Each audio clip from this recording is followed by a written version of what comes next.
तो welcome friends, आप सभी के अपने चैनल यस की यम स्टडी व फिर स्वागत है। तो मेरे प्यारे बच्चों, आपके लिए बहुत ही बेहतरीन वीडियो होने वाली है। अगर आप कक्षा 12 की तैयारी कर रहे हैं तो यह वीडियो आपके लिए बहुत ही महत्वपूर्ण होने वाली है।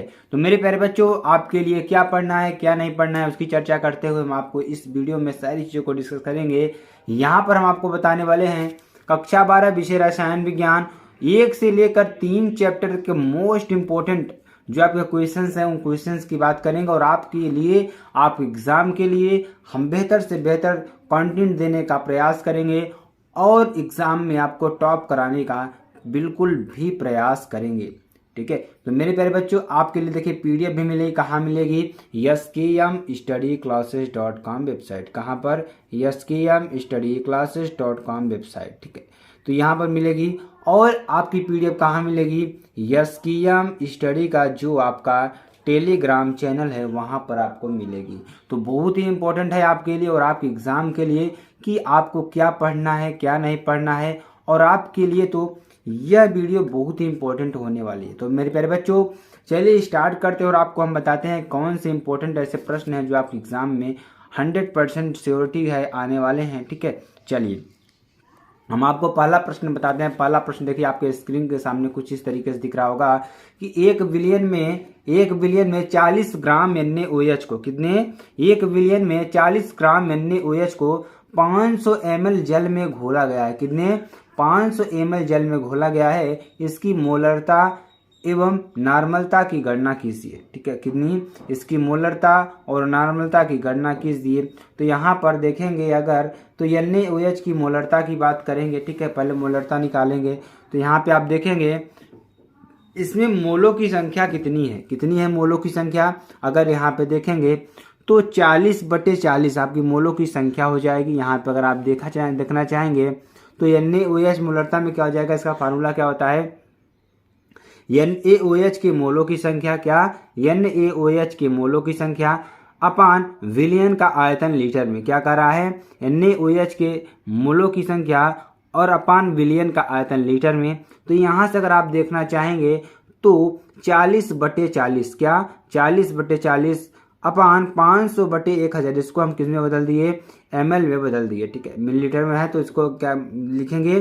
500/1000। ठीक है, तो इस तरीके से सॉल्व कर लेंगे तो 1/0.5 हो जाएगा और यहाँ पर 10/5 हो जाएगा। यानी कि यहाँ पर 1 पॉइंट इधर दशमलव है तो 5/10 हो जाएगा। 10 ऊपर चला जाएगा तो 10/5 हो जाएगा। तो इसका आंसर क्या हो जाएगा? 2 मोल। क्या? 2 मोल आपका आ जाएगा। ठीक है, चलिए अगला क्वेश्चन देखिए। अगला क्वेश्चन क्या है? अगला क्वेश्चन देखिए बहुत ही इंपॉर्टेंट ये भी, इसको थोड़ा समझने का प्रयास करेंगे तभी आपको समझ में आएगा। देखिए क्या कर रहा है कि समपराशरी विलयन किससे कहते हैं? जो आपका समपराशरी विलयन होता है वह क्या होता है उसके बारे में चर्चा करते हैं मेरे प्यारे बच्चों कि समपराशरी विलयन किसे कहते हैं। तो समपराशरी विलयन किससे कहते हैं? तो ऐसे विलयन, क्या कर रहा है कि ऐसे विलयन जिनके परासरण दाब समान, जिसके परासरण दाब समान ताप पर, जो जिसके परासरण दाब जो होते हैं समान ताप पर समान हो, समपराशरी विलयन कहलाते हैं। कहने का मतलब जैसे हम मान लीजिए कोई हमारा क्या हो गया? बर्तन हो गया। ठीक है, ध्यान समझेंगे तभी आपको समझ में आएगा। कोई हमारा बर्तन हो गया, अगर हम इसमें कोई झिल्ली लगा देते हैं, क्या लगाते हैं? कोई झिल्ली लगा देते हैं और इसमें हम कोई विलयन भर देते हैं। ठीक है, तो यहाँ भी एक आपका विलयन होगा। ठीक है, क्या होगा? विलयन होगा। ठीक है, तो मान लीजिए ऊपर का दाब कुछ है, नीचे का दाब कुछ है। ठीक है, और ऊपर का ताप क्या है? T1 है, नीचे का ताप T2 है। तो ये चीज हमने मान रखा है। अब देखिए क्या कर रहा है कि जिनके परासरण दाब समान, यानी कि जो आपके परासरण दाब है, ये जो आपके दाब निकले झिल्ली, जो चीजें हमारी जो रस का जो भी विलयन जा रहा है उसे हम क्या कहते हैं? परासरण दाब है। तो जो परासरण दाब समान ताप पर, मान लीजिए दोनों समान, क्या समान ताप करें, दोनों दाब समान कर दें। जो आपके ऊपर नीचे अलग अलग हैं इनको दोनों क्या कर देना है? समान कर देना है।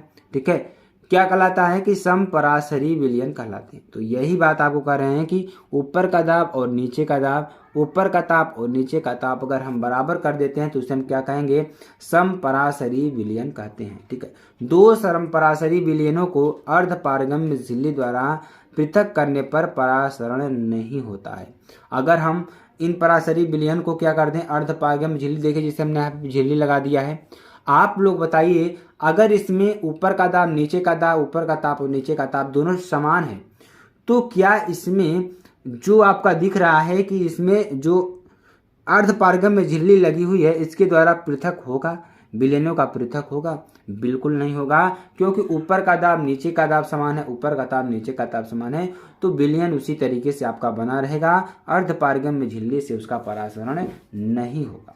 ठीक है, ये आपको अच्छी तरीके से समझ में आ गया होगा। चलिए स्टूडेंट्स अगला प्रश्न देखते हैं। अगला क्वेश्चन क्या है, बहुत ही इंपॉर्टेंट ये भी है। ठीक है, यहाँ पे देखेंगे 2.25 ग्राम ग्लूकोज, क्या 2.25 ग्राम ग्लूकोज अणुभार कितना है 180 को 25 ग्राम जल में घोलने पर कितने का क्या रहा है कि 2.25 ग्लूकोज जिसका अणुभार कितना होता है 180 होता है। तो ग्लूकोज के अगर फार्मूले की बात करेंगे C6H6 यानी कि C6H12O6 ये आपका ग्लूकोज होता है। ठीक है, इसका जो अणुभार आपका निकलेगा कितना निकल कर आएगा 180 आपका निकल कर आएगा। ठीक है, कितना 180 निकल कर आएगा को 25 ग्राम जल में घोलने पर, कितने 25 ग्राम जल में घोलने पर हिमांक में, उसके हिमांक में कितना 0.93 डिग्री सेल्सियस की कमी होती है। तो जल के मोलल अवनमन स्थिरांक की गणना कीजिए। तो इसका फार्मूला क्या होता है, इसको अच्छी तरीके से हम आपको समझाते हैं पहले, उसके बाद तभी आप कर पाएंगे। ठीक है, तो मोलल अवनमन स्थिरांक की परिभाषा क्या होती है, देखिए क्या होता है फार्मूला 100 इंटू यानी 1000 इंटू के एफ क्या है अभी आपको हम बताएंगे पूरा। ठीक है, ये आपका हिमांक होता है इंटू डब्ल्यू अपान डेल्टा क्या है हमारा जो आपका एंगल होता है डेल्टा टी एफ क्या हो जाएगा हमारा जो आपका क्या है कि जो पूरा क्या है 1000 आपका हो जाएगा। ठीक है, इंटू 2.25 क्या हो जाएगा इंटू 2.25। ठीक है, आपका ये हो जाएगा। हमें निकालना क्या है, हमें निकालना है KF, क्या निकालना है KF निकालना है। KF अभी सॉरी स्टूडेंट KF क्या है हमारा, KF हमारा क्या है मोलल अवनमन स्थिरांक है। क्या है मोलल अवनमन स्थिरांक है। ठीक है, तो और हमारी देखिए अब यहाँ पर अगर हम देखते हैं तो क्या निकल कर आएगा। ठीक है, KF क्या निकल कर आएगा और जो आपका यहाँ पे अगर आप देख रहे हैं यम क्या है उसके बारे में भी चर्चा करते हैं, हम आपको बताते हैं। ठीक है, तो अब हम इसको बारे में थोड़ा चर्चा करके आपको बताते हैं यम क्या है, तभी आपको समझ में आने वाला है। ठीक है, तो यम क्या है, अगर यम की बात करते हैं मेरे प्यारे स्टूडेंट्स, यम की बात करते हैं तो यम आपका क्या हो जाएगा, तो यहाँ पर यम का मान क्या होगा उसका अणुभार होगा। तो अणुभार बराबर क्या हो जाएगा 1000 इंटू KF इंटू डब्ल्यू अपान डेल्टा TF इंटू डब्ल्यू। तो यहाँ पे KF बराबर क्या हो जाएगा 180, यानी कि अगर हम फार्मूला निकालते हैं तो KF बराबर क्या निकल कर आएगा, अगर KF निकालेंगे तो डेल्टा TF। ठीक है, delta TF into W into यम अपान W इंटू 1000। ठीक है, इतना हो जाएगा। यहाँ पे सारे मान को हम रख देंगे। डेल्टा TF का मान कितना दिया है 0.93 और W का मान कितना दिया है 25 और M का मान कितना दिया है 180 अपान 1000 इंटू 2.25 ग्लूकोज का जो ग्राम है वो आपका भार दिया गया है। ठीक है, अगर इसको हम सॉल्व करते हैं तो क्या आएगा कि KF बराबर 1.16 केल्विन की ग्रा प्रति मोल, क्या आएगा 1.86 की ग्रा केल्विन की ग्रा प्रति मोल। ठीक है, तो आपका ये आ जाएगा, बहुत ही इंपॉर्टेंट है। चलिए अगले क्वेश्चन की बात करते हैं। अगला क्वेश्चन देखिए क्या है, वेरी वेरी मोस्ट इंपॉर्टेंट ये भी है और आपको हमने इसको एक बार बता भी रखा है, तो सभी लोग जितने भी लोग पढ़े हैं वो यस करके कमेंट जरूर कर देंगे। ठीक है, और साथ ही साथ बेल आइकन को भी दबा लेंगे ताकि जो भी वीडियो नोटिफिकेशन होगी आपके स्क्रीन पर तुरंत ही आ जाएगी और अपने मित्रों तक इसको शेयर कर दीजिए। ठीक है, तो फैराडे का विद्युत अपघटन का प्रथम नियम लिखिए। तो फैराडे का जो विद्युत अपघटन का प्रथम नियम है क्या होता है, तो इस नियम के अनुसार क्या है, इस नियम के अनुसार विद्युत अपघटन की प्रक्रिया में किसी इलेक्ट्रोड विषय पर, यानी अगर हम देखिए विद्युत अपघटन क्या होता है अच्छी तरीके से समझेंगे। मान लीजिए कोई हमारा क्या हो गया बर्तन हो गया। ठीक है, इसमें कोई मान लीजिए यहाँ पर एक कापर की छड़ लगा देते हैं, यहाँ पे एक, इसको आप प्लस मान लीजिए, इसको आप निगेटिव मान लीजिए। ठीक है, तो अब यहाँ पर क्या कर रहा है, इसको प्लस मान लीजिए, इसको निगेटिव मान लीजिए।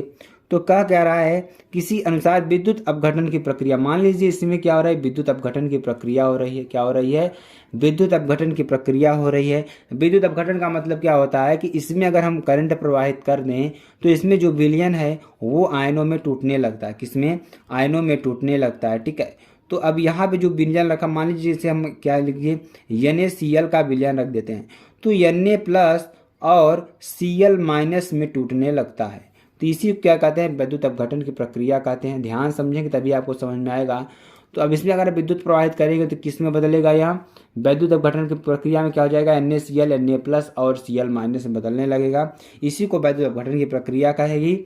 ठीक है, तो प्रक्रिया में किसी इलेक्ट्रोड विशेष पर, मान लीजिए कोई हमारा इलेक्ट्रोड विशेष पर मुक्त अथवा एकत्रित, क्या मुक्त अथवा एकत्रित पदार्थ का द्रव्यमान विलयन में प्रवाहित की गई विद्युत की मात्रा, यानी कि इसमें जो आपका पदार्थ का द्रव्यमान है, इसमें जो पदार्थ का द्रव्यमान है और विलयन में प्रवाहित की गई जो विद्युत की मात्रा है, कुल आवेश है, आवेश के समानुपाती होती है। कहने का मतलब कि जो आपका द्रव्यमान है और आवेश की मात्रा जो है उसके क्या होगी, समानुपाती होगी। ठीक है, तो ये आपका पहला हो जाएगा। चलिए आगे आपको हम बताते हैं आगे क्या पढ़ना है। इसको आप लोग रट लीजिए, पढ़ लीजिए, याद कर लीजिए, जिस भी तरीके से आप इसको कर सकते हैं। चलिए आगे आपको बताते हैं।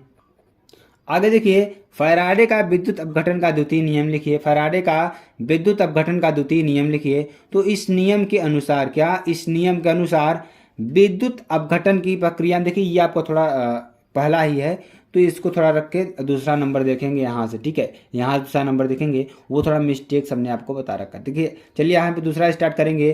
तो फैराडे का विद्युत अपघटन का द्वितीय नियम क्या है उसको भी जान लेते हैं। ठीक है, तो द्वितीय नियम क्या होता है उसको भी जान लीजिए। तो इस नियम के अनुसार जब श्रेणी क्रम में, किसमें, जब श्रेणी क्रम में जुड़े विभिन्न अपघट्यों के विलयनों में, मान लीजिए कोई श्रेणी क्रम में हमारे सेल जुड़े गए हैं। मान लीजिए जैसे यहाँ पे आपको क्या हो गया, एक सेल हो गया, यहाँ पे हो गया एक सेल, यहाँ पे हो गया एक सेल, यहाँ पे हो गया। ठीक है, मान लीजिए इसमें भी 2 इलेक्ट्रोड, इसमें भी 2 इलेक्ट्रोड, इसमें भी 2 इलेक्ट्रोड, एक इलेक्ट्रोड यहाँ से आपका चला जाएगा। ठीक है, एक इलेक्ट्रोड यहाँ से आपका चला जाएगा, इसको हम बीच में से जोड़ देते हैं। ठीक है, इसको हम बीच में से जोड़ देते हैं तो यहाँ पे प्लस हो जाएगा, यहाँ पे माइनस हो जाएगा। इसको हमने सीरीज में जोड़ दिया है। ठीक है, इसी को क्या कहते हैं, सेलों का श्रेणी क्रम संयोजन।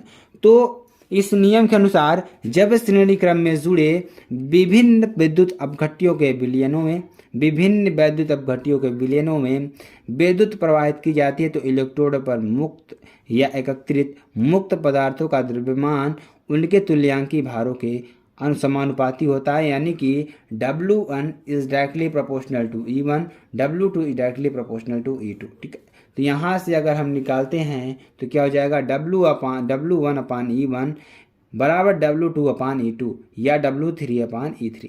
तो आपका ये आंसर निकल कर आ जाएगा, जिसे हम क्या कहते हैं, फैराडे का तृतीय नियम कहते हैं। तो अब आई होप आपको ये अच्छी तरीके से समझ में आ रहा होगा और बहुत ही बेहतर तरीके से आप समझ रहे होंगे। अगर आपको यह वीडियो पसंद आती है आप चैनल को तुरंत लाइक कर सकते हैं, शेयर कमेंट सब्सक्राइब कर सकते हैं। चलिए आगे आपको बताते हैं। ठीक है, चलिए अगला क्वेश्चन देखिए, ग्राम अणुक उन्नयन स्थिरांक तथा ग्राम अणुक अवनमन स्थिरांक को परिभाषित कीजिए। क्या कर रहा है, ग्राम अणुक उन्नयन स्थिरांक तथा ग्राम अणुक अवनमन स्थिरांक को परिभाषित करना है इसमें हमें। ठीक है, तो चलिए इसको परिभाषित करते हैं और आपको अच्छी तरीके से बताने का प्रयास करते हैं।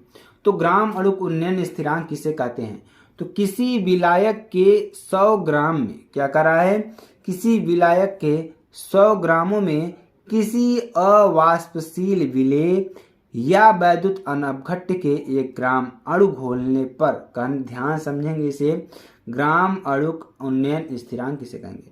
कोई हमारा विलायक है, कोई विलायक कितने 100 ग्राम में, किसी विलायक के 100 ग्राम में, ठीक है, किसी अवाष्पशील, विलायक का मतलब जो अपने अंदर किसी पदार्थ को घोलने की क्षमता रखता हो, और विलेय का मतलब जो किसी पदार्थ में आसानी से घुल जाए। जैसे नमक और पानी अगर हम लेते हैं तो नमक और पानी लेंगे तो नमक क्या होगा, हमारा विलेय होगा, वो घुलता है। लेकिन जो हमारा पानी होगा वो क्या होगा, विलायक होगा, वो घोलने का कार्य करता है। ठीक है, तो इस तरीके से आपको याद कर लेना है। जो क्या है, अवाष्पशील। नमक क्या है, अवाष्पशील है। आप पानी को वाष्पित कर देंगे लेकिन पुनः नमक वहां पर आपको इकट्ठा दिखाई देगा, तो ये क्या है, अवाष्पशील है।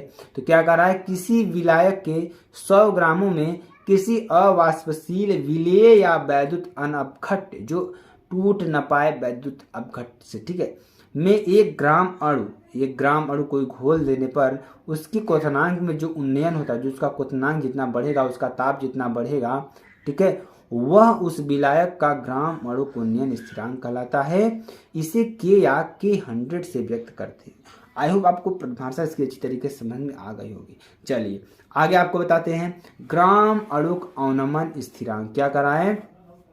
ग्राम अणुक अवनमन स्थिरांक की बात करेंगे तो किसी अवाष्पशील वैद्युत अपघट्य के, क्या करा है, किसी अवाष्पशील वैद्युत अपघट्य के 1 ग्राम अणु को, कितने, 1 ग्राम अणु को 100 ग्राम विलायक में घोलने पर विलायक के हिमांक में जो अवनमन होता है, यहाँ क्या होगा, घटेगा, तो उसे विलायक का ग्राम अणु अवनमन स्थिरांक कहते हैं। तो ये आपका अच्छी तरीके से समझ में आ गया होगा। Very very most important topic आपके ये थे 1 से लेकर 3 चैप्टर तक। तो मेरे प्यारे स्टूडेंट्स, अगर आपको वीडियो अच्छी लगती है आप कमेंट बॉक्स में बता दीजिएगा, और फिर मिलते हैं नेक्स्ट वीडियो में नए टॉपिक के साथ। तब तक के लिए जय हिंद,